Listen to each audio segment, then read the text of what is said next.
Queen Zarathil stood by the tall crystal windows of her palace. She could not see the 3 moons hanging in the purple sky, but she felt their pull in her bones. The vibrations through the floor told her that her advisors were walking toward her throne room. Their footsteps were heavy with worry. She had been born without sight, something that happened to very few of her people. The Viridians were tall, graceful beings with 4 arms and skin that glowed softly in the dark. Most of them could see perfectly and speak to each other with their minds. But Zarathil was different. She had learned to rule her empire through sound, touch, and the way people smelled when they were afraid or lying. Her 4 arms moved smoothly as she turned from the window. Each arm was covered in the royal blue robes that marked her as queen. The small lights under her skin pulsed slowly, showing she was calm. But inside she felt the weight of the decision she had to make. "Your Majesty," said her chief advisor, Veltar. His voice was thin and worried. "The Galactic Council representatives are here. They want your answer about the marriage proposal." Zarathil nodded. For weeks the council had been talking about this strange plan. The Kethmore swarm was coming. These creatures were like giant insects that ate everything in their path. They had already destroyed 6 star systems. The Viridian Empire was next on their list. Every species in the galaxy had tried to stop the Kethmore. The Altarians with their energy shields, the Zephyrians with their mind control powers, the Crystal People with their living ships. All had failed. All except one small strange species that most people thought was weak and unimportant. The humans. Somehow, these short-lived creatures had stopped the Kethmore 3 times. No one understood how. Humans had no special powers. They could not speak with their minds or control energy or live for hundreds of years. They were young and wild and unpredictable, but they won battles that others could not. The Council's plan was simple. Zarathil would marry a human military leader. This would create an alliance between the Viridian Empire and Earth. Together, they might be able to stop the Kethmore before they reached the Viridian homeworld. "Bring them in," Zarathil said. The Council representatives entered her throne room. She could hear 5 different heartbeats, smell 5 different species. There was the metallic scent of a crystalline, the sweet smell of a flower person, and others. They all spoke at once, their voices mixing together in the way of people who were nervous. "Your Majesty, the human ship has arrived," said one voice. "Captain Marcus, Chen is ready to meet you," said another. "The ceremony can happen tomorrow if you agree," said a third. Zarathil raised one of her hands for silence. "I want to meet this human first, alone." Her advisors made unhappy sounds. "Your Majesty, that is not proper," Veltar said. "You should meet him with your full court present. This is about politics, not personal feelings." "I am still the queen," Zarathil said quietly. "I will meet him alone." An hour later, she sat in her private meeting room. This room was smaller than the throne room, with soft chairs and walls that absorbed sound. She liked it here because she could hear people better, their breathing, their heartbeat, the way they moved their hands. All of these things told her more than their words did. The door opened with a soft hiss. Footsteps entered. They were different from what she expected. Not the heavy march of a warrior, but quiet, careful steps. The person stopped a few feet away from her. "Your Majesty," said a voice. It was deep but gentle. "I am Captain Marcus Chen of the Earth Defense Force. Thank you for agreeing to see me." She tilted her head. His accent was strange, making some words sound hard and others soft.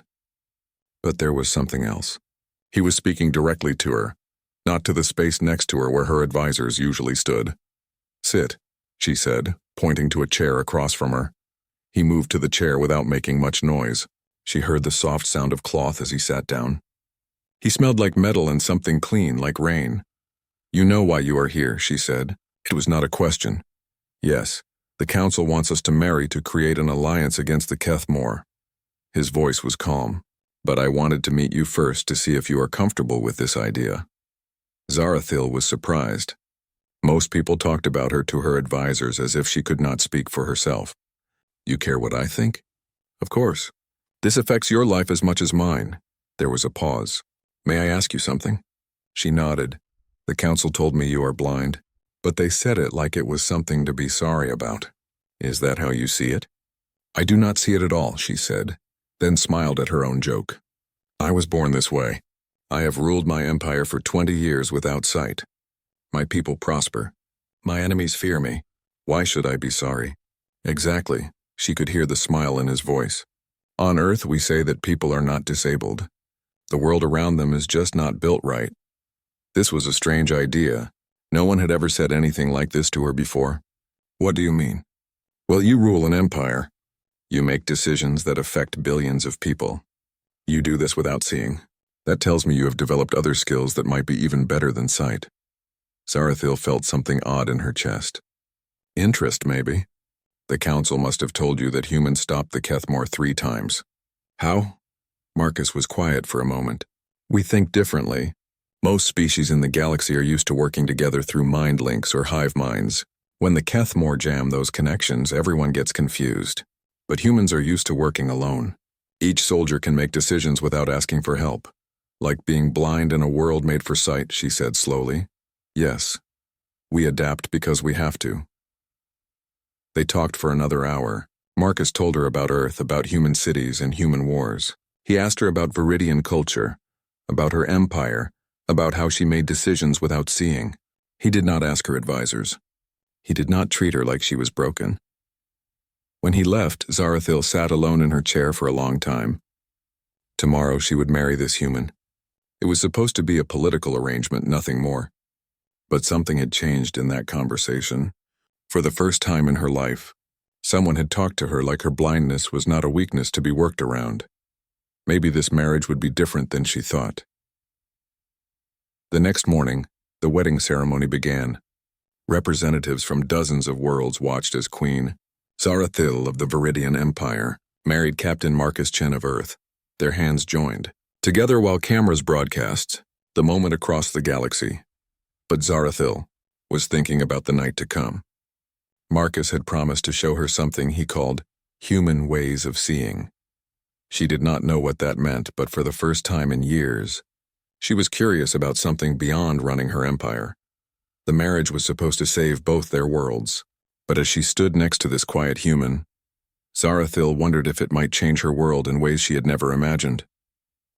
The royal bedroom was quiet except for the soft hum of the palace's energy systems. Zarathil sat on the edge of the large bed, still wearing her wedding robes. The ceremony was over. The cameras were gone. Now it was just her and the human she had married hours ago. Marcus moved around the room carefully. She could hear him examining things, touching the walls, walking to the windows. His footsteps were soft on the crystal floor. This is beautiful, he said. The walls are made of some kind of living crystal, aren't they? They pulse with light. Yes, she said. They grow that way. They respond to emotions and thoughts. According to Viridian custom, they should mate quickly and formally, then go to separate bedrooms.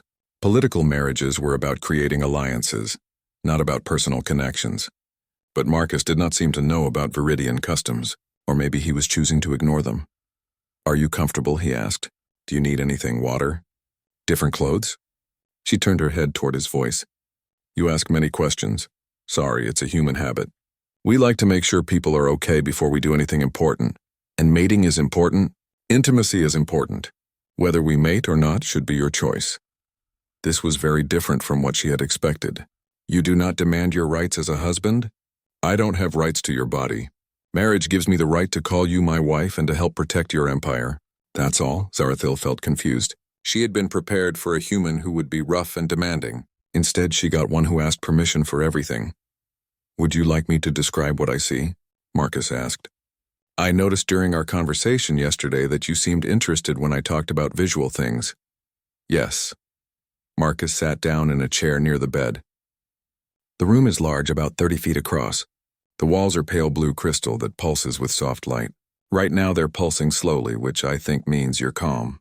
The ceiling is high and curved like the inside of a shell. There are 3 windows that look out at the moons. She listened to his voice as he painted the room with words. But she was also listening to something else. The way he breathed. The way he moved. He was nervous, but not in the way of someone who was afraid of her. More like someone who wanted to do something right. What do the moons look like? She asked. 2 of them are silver, hanging close together like twin pearls. The third one is farther away and has a blue glow. They cast light through the windows that makes patterns on the floor. And what do I look like? There was a pause. Are you sure you want to know? Yes. You're tall and graceful. Your skin is pale blue like the walls, but it has darker blue markings that spiral around your arms and neck. Right now, tiny lights under your skin are pulsing gently. Your hair is long and silver, and it moves like it's floating in water. Your forearms are positioned like you're ready to dance or fight, I can't tell which. Both, probably, she said, and smiled. Your face. Marcus stopped. What about my face? It's elegant. Strong cheekbones, a straight nose. Your eyes are silver, and even though you can't see, they're very expressive. Right now you look curious and maybe a little amused. No one has ever described me that way before. How do others describe you? They don't. They talk around me or about me, but not to me. And they never mention how I look. Marcus was quiet for a moment. That's their loss. You're beautiful. Heat rose in her chest. She was a queen. She had been called many things. Powerful, wise, feared, respected, but never beautiful, not by someone who meant it. Come here, she said. She heard him stand up and walk over to the bed. He sat down next to her, careful not to touch her without permission. Give me your hands, she said. He held out his hands and she took them in two of hers. His hands were smaller than hers, but strong. There were calluses from holding weapons and scars from old battles. Now I will show you how my people see, she said. She guided his hands to her face, showing him how to feel the bone structure underneath the skin. Then she moved his hands to her neck where he could feel her pulse. Her heart beat faster than a human's and in a different rhythm. We feel vibrations, she said. Like this. She placed his hands flat against the crystal wall. Can you feel that? A little. It's like a very faint humming. For me, it's like music. Every machine in the palace has its own song. Every person walking creates a different rhythm. The walls carry information like your computer networks carry data. She moved his hands to different places around the room, teaching him to feel the tiny vibrations that told her what was happening in other parts of the palace. How many people were in the building? What machines were running? Even what the weather was like outside. This is incredible, Marcus said. You can sense all of this? This is how I ruled my empire. Not by seeing, but by feeling the pulse of everything around me. Now let me show you something human, Marcus said. He pulled a small device from his pocket. It made soft clicking sounds. What is that? It's called an echolocation trainer. Some humans who are blind use sound to see the world around them, like how bats navigate in the dark. He showed her how to make clicking sounds with her tongue and listen for the echoes. At first, she heard nothing useful. But Marcus was patient, teaching her how to focus on the returning sound waves. After an hour of practice, something amazing happened. She began to sense the shape of the room through sound. Not clearly, but enough to know where the walls were, where the furniture stood. This is how you see? She asked, amazed. Some of us, humans, have developed many ways to experience the world when one sense doesn't work. We use tools, techniques, and training to adapt. My people never taught me anything like this. They just gave me advisors to be my eyes. Maybe they didn't know how. Humans have been dealing with different abilities for thousands of years. We've had to learn. They spent the rest of the night sharing techniques. Marcus showed her human ways of navigating through touch, how to organize spaces for easy movement, even how humans used technology to translate visual information into sound or vibration. Zarathiel taught him viridian methods of reading emotions through scent and pheromones, how to interpret the feelings of others through the subtle changes in their body heat, how to sense lies through micro changes in breathing patterns. Your people think of these as lesser senses, Marcus said, but they're not. They're different tools for understanding the world. Sometimes they work better than sight. As the first sun began to rise, casting new light through the crystal windows, Zarathiel realized something had changed, not just between her and Marcus, but in how she thought about herself. For the first time in her life, someone had shown her that being blind wasn't something to work around. It was simply a different way of experiencing reality, and maybe in some situations it was even better. She reached out and found Marcus's hand in the growing light. Thank you, she said. For what? For showing me that I am not broken, that I am simply different. Marcus squeezed her hand gently. You are never broken, Zarathiel. You're perfect exactly as you are. Outside, the palace was waking up. Soon they would have to face the challenges of combining their two militaries and preparing for the Kethmore invasion. But right now, in this moment, Zarathiel felt something she had never experienced before. She felt seen. 3 weeks had passed since the wedding. Zarathiel walked through the palace corridors with a confidence that surprised her advisors. She no longer moved slowly and carefully. Instead, she used the human techniques Marcus had taught her. clicking softly with her tongue to map the space around her. Marcus walked beside her, describing things as they went but not in the way her advisors did. They always told her about obstacles to avoid. Marcus told her about beautiful things to notice. "There's a flowering vine growing up the left wall," he said as they passed through the garden corridor. "The flowers are bright orange and shaped like little trumpets. Some kind of insect is buzzing around them, collecting nectar." "What color is the insect?" "Golden with transparent wings that catch the light." Zarathiel smiled. These details didn't help her navigate, but they made the world feel richer and more alive. They were heading to the military planning room. For weeks, Viridian and human officers had been trying to work together to prepare for the Kethmore attack. It was not going well. When they entered the planning room, Zarathiel could immediately sense the tension. 12 people were present. Their heartbeats were elevated. Their breathing was shallow, and the air smelled of frustration and anger.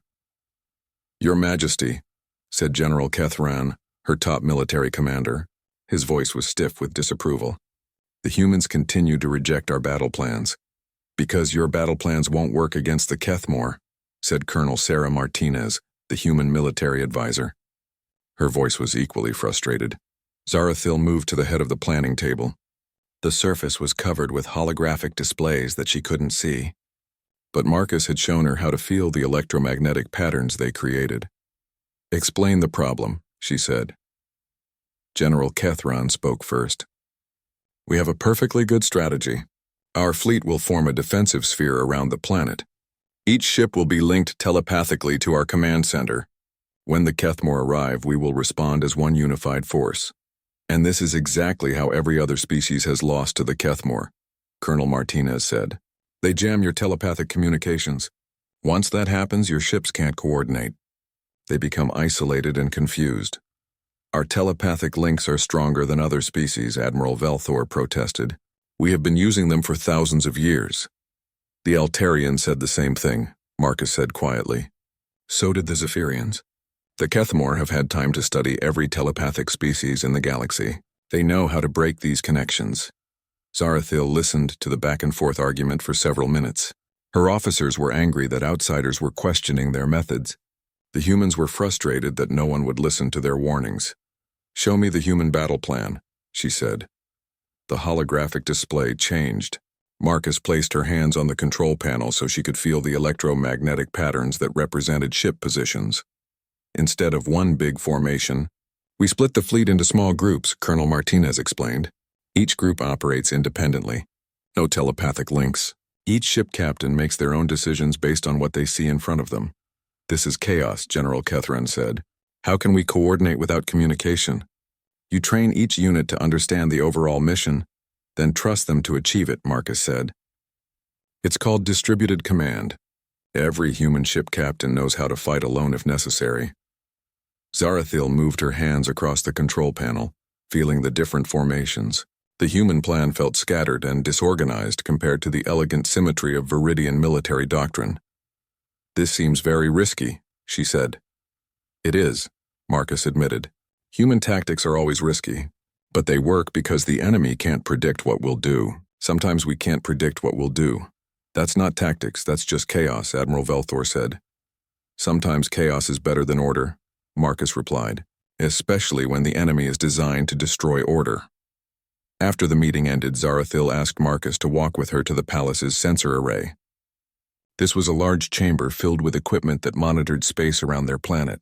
She often came here to think because the electromagnetic patterns from the sensors created complex rhythms she could feel. "Your officers don't trust our methods," Marcus said as they walked. "Can you blame them? You're asking them to throw away thousands of years of military tradition." "I know. But Zarathiel, traditional methods won't work against the Kethmore. They've evolved specifically to counter them." She stopped walking and turned toward him. "Tell me about the battles where humans defeated the Kethmore. How did they really happen?" Marcus was quiet for a moment. "The first time we got lucky. A Kethmore force attacked one of our outer colonies. Our defense fleet was small and poorly organized. When they jammed our communications instead of retreating, each ship captain just started fighting however they could. And the Kethmore couldn't adapt fast enough. They're used to fighting coordinated forces that follow predictable patterns, but our ships were doing random, desperate things. One captain rammed his ship into a Kethmore vessel. Another used mining explosives in ways they were never designed for. A third ship hid in an asteroid field and ambushed them. This doesn't sound like a military strategy. It's not. It's survival. But it worked. The Kethmore retreated because they couldn't figure out what we were going to do next. They reached the sensor array chamber. Zarathiel placed her hands on the main control panel and felt the pulse of the monitoring systems. The sensors reached far into space, constantly watching for threats. The second and third battles, she asked. We learned from the first one. We trained our people to fight independently. We gave every ship captain the authority to make tactical decisions without asking permission. We taught them to be unpredictable. And your superiors approved of this? Marcus laughed. They hated it. Human military commanders like order and discipline just as much as yours do, but they couldn't argue with the results. Zarathiel moved around the sensor array, feeling the different instruments. Each one gave her information about space around their planet. Temperature, radiation, electromagnetic signatures, gravitational anomalies. Together they painted a picture of their local area that was more complete than any visual display.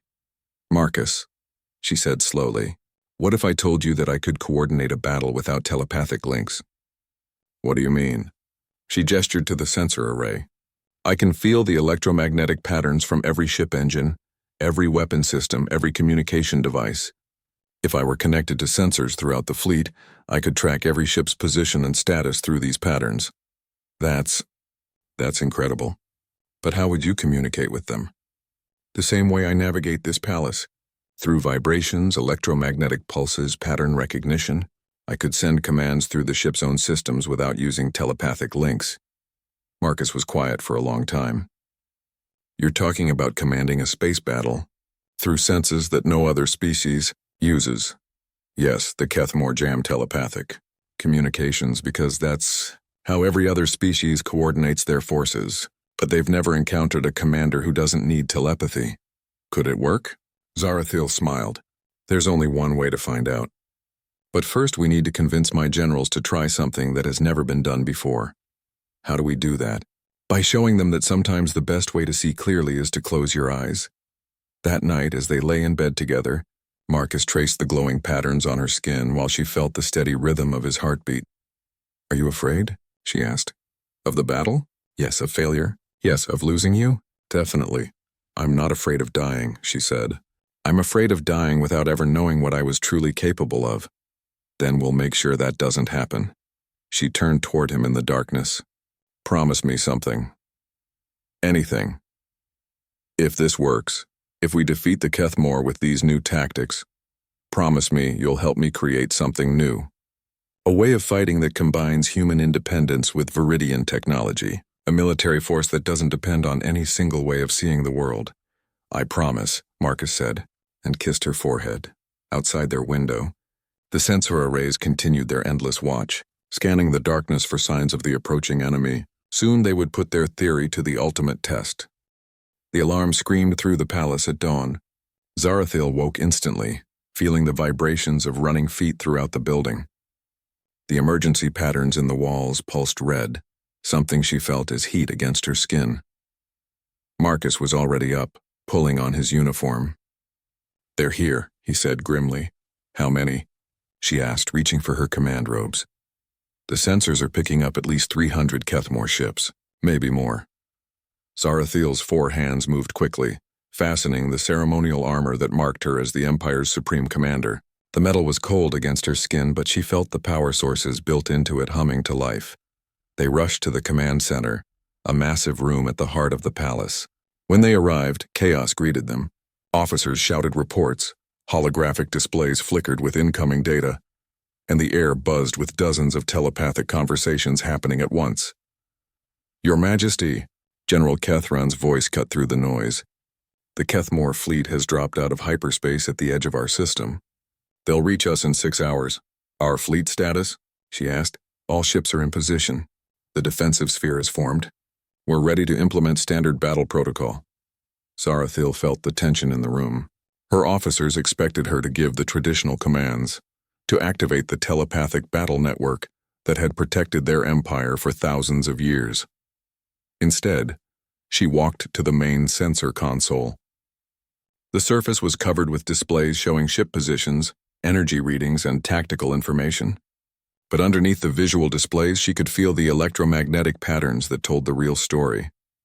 "Admiral Velthor," she said, "I want you to break the defensive sphere." Silence fell over the command center. The only sound was the hum of electronics and the distant vibration of ships moving in space. "Your Majesty?" The Admiral's voice was carefully controlled. "Did you say break the sphere?" "Yes, divide our fleet into 20 independent groups. No telepathic links between them. Each group will receive its mission orders now, then operate on its own." "This is madness," General Kethrin said. "Without telepathic coordination, we'll be fighting blind." "No," Zarathil said firmly. "We'll be fighting like humans." She turned to Colonel Martinez. "Are your officers ready to train our ship captains in independent operations?" "We've been ready for weeks," Martinez replied. "But Your Majesty, are you sure about this?" "Once we break telepathic contact, there's no going back. I'm sure." Zarathil placed her hands on the sensor console. "Because I won't be fighting blind. I'll be fighting with senses the Kethmore have never encountered." The next 4 hours were a blur of activity. Human officers worked frantically to teach Viridian ship captains how to operate without telepathic guidance. Meanwhile, Zarathil worked with the palace technicians to modify the sensor array. They connected her directly to sensor stations throughout the fleet, not through telepathy, but through electromagnetic patterns, vibration frequencies, and energy signatures. It was like extending her natural senses across thousands of miles of space. Marcus stayed by her side as the modifications were completed. "Are you sure this will work?" he asked quietly. "No," she admitted, "but I'm sure the old way won't work." When the Kethmore fleet finally arrived, Zarathil was connected to every sensor in the Viridian Defense Force. She could feel each ship like an extension of her own body. The human officers had taught the Viridian captains basic independent operation, but coordination would still be her responsibility. "Enemy fleet is in range," Admiral Velthor reported. They're doing something strange." Zarathil felt it too. The Kethmore ships were moving in patterns she had never encountered before.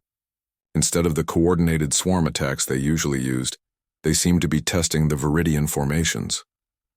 "They're looking for our telepathic network," Marcus said. "They want to find the communication links so they can jam them." "But there are no links to find," Zarathil said. She could feel the confusion in the enemy movement patterns. They don't know how to fight an enemy that isn't connected. The first attack came suddenly. 50 Kethmore ships broke formation and rushed toward the nearest Viridian group. In the old system, this would have triggered an automatic telepathic response from all nearby ships.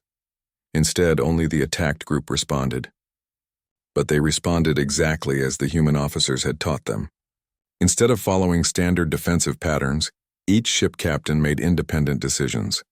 Some retreated, drawing the attackers into a trap. Others attacked from unexpected angles. One captain actually accelerated toward the Kethmore ships instead of away from them. Through her sensor connections, Zarathil felt every movement. She could sense which ships were in trouble, which ones had tactical advantages, and where the Kethmore were planning their next attack. "Group 7 is being overwhelmed," she said. "Group 12 moved to support them. Group 3, the enemy is leaving their left flank exposed. Attack now." Her commands went out through ship communication systems, not telepathy. The Kethmore couldn't intercept or jam them because they weren't looking for simple radio signals. But more importantly, Zarathil wasn't just relaying information. She was feeling the battle. The electromagnetic signatures of damaged ships felt different than healthy ones. Weapon charging created distinct vibration patterns. Even the emotions of the ship crews created subtle changes in their bioelectrical fields that she could detect. "Your Majesty?" Admiral Velthor's voice was amazed. "How are you tracking all of this?" "I can feel it," she said simply. "Every ship, every weapon, every maneuver. It's like the entire fleet is part of my body." The battle raged for 2 hours. The Kethmore tried every tactic they knew. They attempted to jam communications, but Zarathil's commands got through because she wasn't using standard channels. They tried to overwhelm individual ship groups, but other groups appeared from unexpected directions to help. Most importantly, they couldn't predict what the Viridian forces would do next. Each ship captain was making independent decisions based on local conditions. The overall battle plan was flexible enough to change as needed. "Enemy fleet is retreating," came the report from multiple ships at once. Zarathil felt the Kethmore ships pulling back, their formation dissolving into confusion. Through her sensor network, she could feel their engines spinning up for hyperspace jumps. "Let them go," she commanded. "We've proven our point." As the last Kethmore ship disappeared into hyperspace, the command center erupted in celebration. Officers who had been skeptical of the new tactics were now amazed by their effectiveness. But Zarathil wasn't celebrating yet. She could feel something the others couldn't through her sensor network. The retreating Kethmore had left behind small objects, too small for most sensors to detect clearly. "Marcus," she said urgently, "they left something behind. Reconnaissance drones, I think. They're studying how we fought. Studying us for what? For the next attack. This wasn't their main force. This was a test." The celebration in the command center died down as her words sank in. They had won the battle, but the war was just beginning. General Kethron approached her station. "Your Majesty, I owe you an apology. Your tactics saved our fleet today. But if this was just a test, then we need to get better fast," Zarathil finished. "We need to train more ships in independent operation. We need to develop new tactics that the Kethmore can't predict or counter." She disconnected from the sensor array and stood up. Her legs were shaky from hours of intense concentration, but her mind was clear.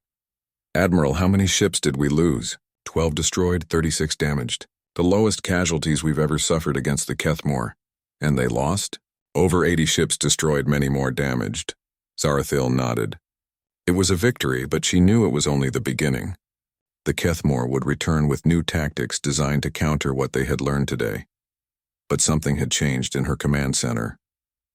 Her officers were looking at her differently, not as a disabled queen who needed assistance, but as a military commander who had just revolutionized space combat. "Your Majesty," Colonel Martinez said, "what you did today. No one has ever commanded a fleet like that, using non-visual senses to coordinate independent units. It's completely new." "It's what happens when you stop thinking of differences as disabilities," Zarathil replied, "and start thinking of them as advantages." As the fleet returned to defensive positions, Zarathil knew that the next battle would be even harder. But for the first time since the Kethmore threat began, she believed they could win. 6 months after the first battle, the Galactic Council chamber buzzed with nervous energy. Representatives from 40 different species had gathered to hear Queen Zarathil speak about the new military doctrine that had stopped the Kethmore advance.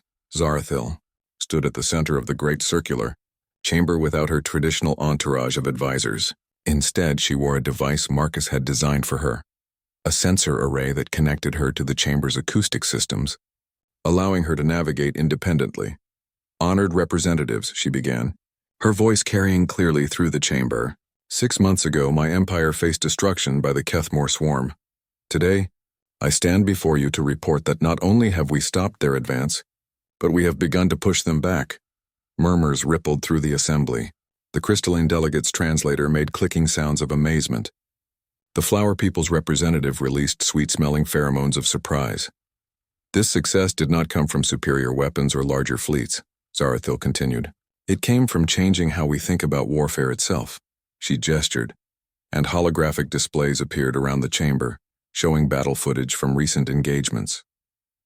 But unlike traditional military presentations, these displays included information in multiple sensory formats, audio patterns, electromagnetic signatures, and vibration analysis. For millennia, galactic civilizations have relied on telepathic coordination in battle. This made us predictable. The Kethmore evolved specifically to counter telepathic species, but they never encountered an enemy that fought differently. Captain Marcus Chen stepped forward from his position in the human delegation. "Your Majesty, would you like me to explain the technical details?" "No, thank you, Captain. I can speak for myself." The simple exchange caused a stir. Many representatives had expected the human to do most of the talking. After all, everyone knew that humans had the military expertise. But Zarathil was clearly in command. The new doctrine combines human independent operation with multi-species sensory capabilities, she explained. Each ship operates autonomously, but coordination comes through non-telepathic methods that the Kethmore cannot jam or predict. The Altarian representative, a tall being with golden skin, raised a questioning appendage. "Your Majesty, how is this coordination possible without telepathy?" Our species has tried independent operation. It results in chaos. Because you tried to replace telepathy with visual signals and radio communications, Zarathil replied. We use electromagnetic pattern recognition, gravitational wave detection, and quantum entanglement signatures. Senses that most species consider primitive or irrelevant.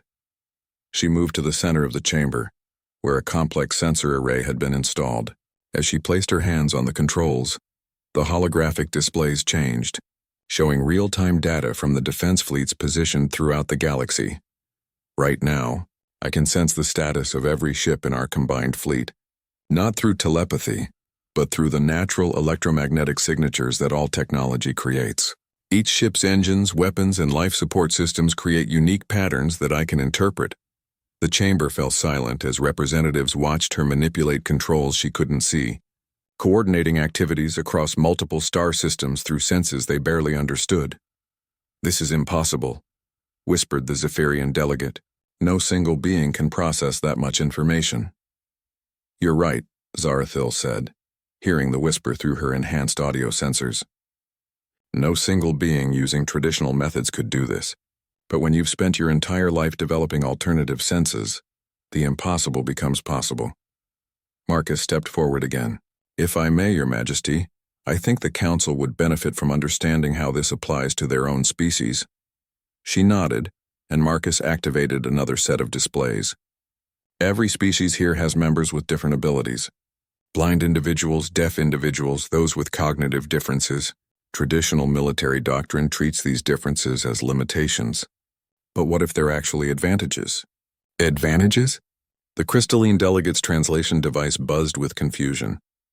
How can a disability be an advantage? Because disabled individuals often develop enhanced abilities in other areas, Marcus explained. A blind Altarian might have exceptional electromagnetic sensing.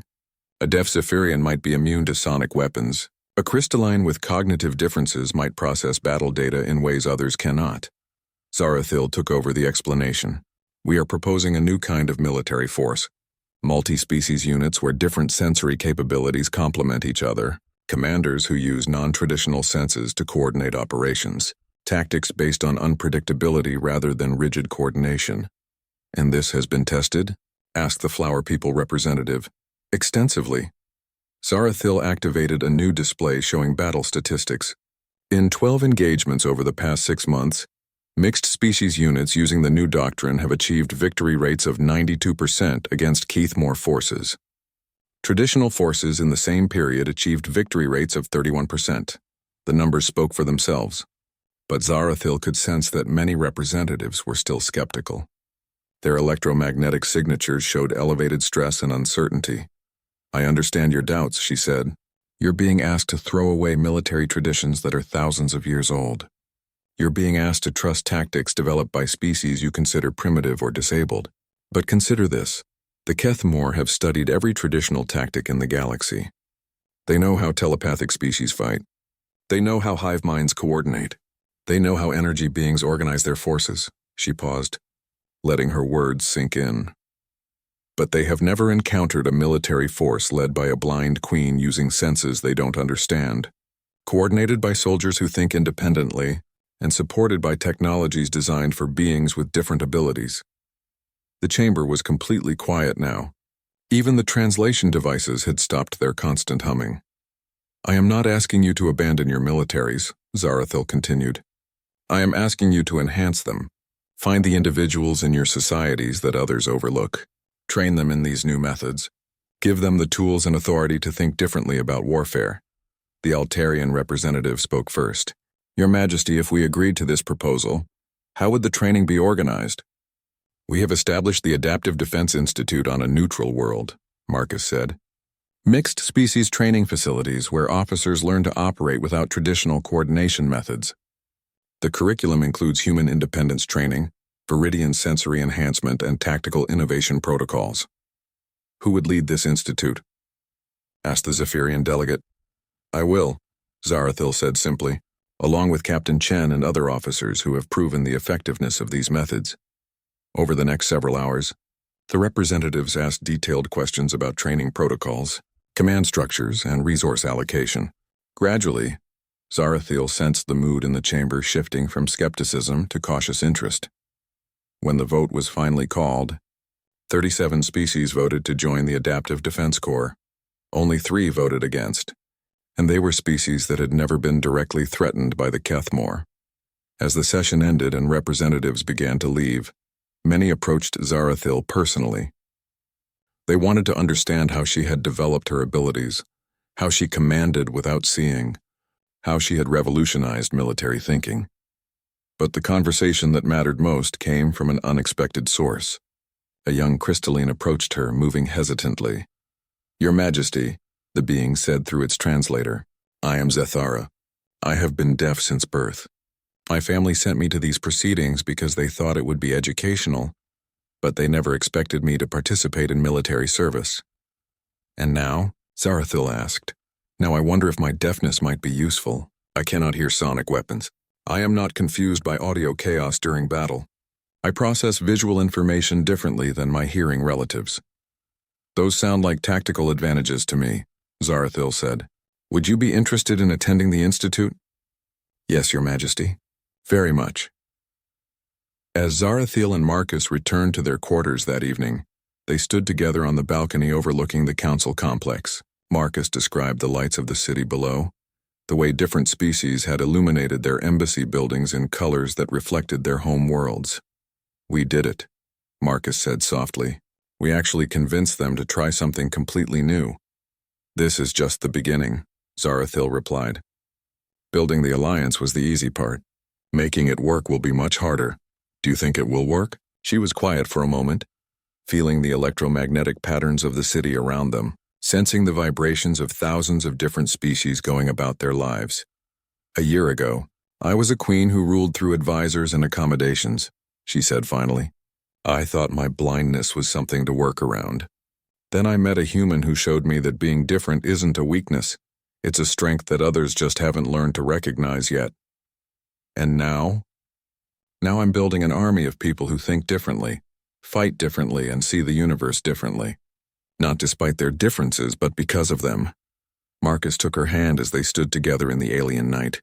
"I love you," he said.